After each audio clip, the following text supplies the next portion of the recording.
There are several things that I think we should actually work with Democrats on to change the rules. And let me outline some of those. I believe that no member of Congress, by House rule, should be allowed to accept a donation for their campaign from a federal lobbyist or a federal political action committee.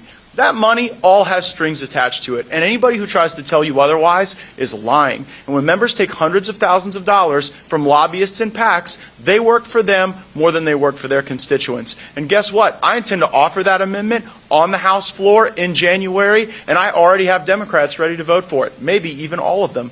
The second thing I would suggest is that if someone is a member of Congress, they should be prohibited from lobbying for life. Why is it so hard to say that you should choose one side or the other to be on? You're either in the law-making game or you're in the influence peddling game. And those who choose to be in the influence peddling game, go ahead, but you should sacrifice that when you get the privilege to represent 750,000 people. I intend to offer that amendment on January 3rd, and I expect that there will be Democrats voting for it. I will also introduce an amendment to have a ban on members of Congress trading individual stocks. How can we say that that is not something that dilutes our trust in markets and in governance when people are essentially able to bet on the outcomes that they have an ability to somewhat control? And I expect Democrats to vote for that. And finally, I would observe something that has really worked well in the state of Florida, a single subject rule. A bill coming to the floor should only deal with one subject. I was incensed as a freshman when I had to vote on the farm bill and whether or not to authorize war in Yemen in the same vote. And we can still have broad bills that relate to insurance or education or appropriations, but the notion that we lash all these things together does not serve our constituents and the American people. And I would expect, if we're in the majority, Democrats will vote for my amendment for a single subject rule. There is a vote, as Mr. Meadows said, coming up in the next 48 hours regarding conference rules. Here's what I would say about that.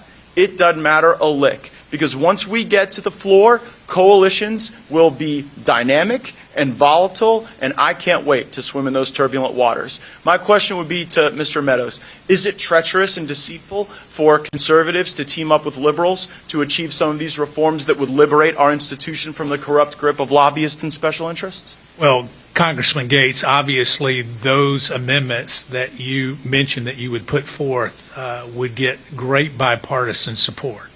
And that's part of the scary aspect for some in leadership is they don't want that because they know that it would pass.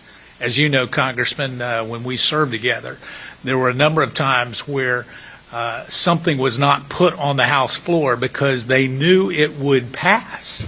And those items that you mentioned would pass. But under the current rules, let me just be clear with the American people. Under the current rules, and probably the rules that get passed, you will not be allowed to offer those amendments on January 4th. Well, if Kevin McCarthy can call Democrats for votes for the speakership, I can call them for these bipartisan reforms that not only are popular among the membership, they're popular among our fellow Americans, most importantly.